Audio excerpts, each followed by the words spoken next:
என் மொழி, என் உறவு, என் இனம், இது நம்முடைய அடையாளம். இந்த அடையாளத்தை அழிக்க நினைப்பவனை நாம் என்னவென்று நினைக்க வேண்டும்? யோசித்து பாருங்கள்.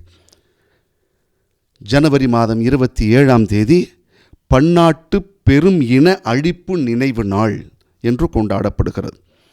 இதனுடைய அடிப்படை எது என்றால், அவுஷ்விட்ஸ் பெர்கனாவு என்று சொல்லப்படுகிற 1940 45 வரையில் இருந்த நாசிச ஜெர்மனியினுடைய ஒரு மிகப்பெரிய வதை முகாமை குறிக்கிற ஒன்றாக இருக்கிறது.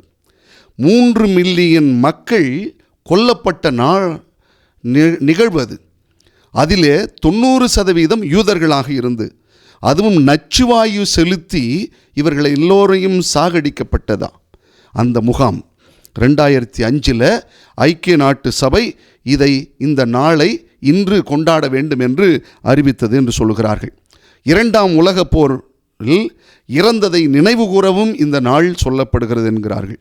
ஜனவரி மாதம் 27 இன்று 1945 அந்த வதை முகாம் இருக்கிறதே, அந்த வதை முகாம் மிகப்பெரிய அதிலிருந்து விடுதலை பெற்ற நாளைத்தான் இந்த நாளாக கொண்டாடப்படுகிறது. அன்புக்குரியவர்களே, இந்த நாளினுடைய முக்கிய நோக்கம் என்னவென்று தெரியுமா?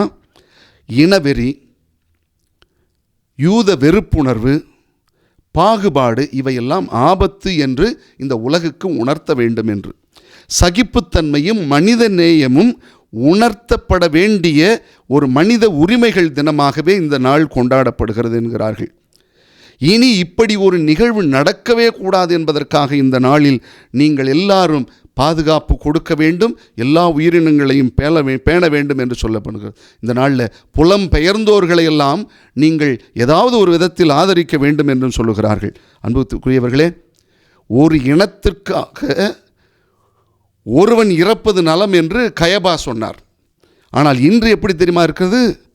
ஒரு சிலருக்காக ஒரு இனமே அழிக்கப்படுகிறது. ஏன்? என்னுடைய தொப்புள் குடி உறவாகிய என் தமிழ் இனத்தையும் சேர்த்து தான் இங்கு சொல்கிறேன்.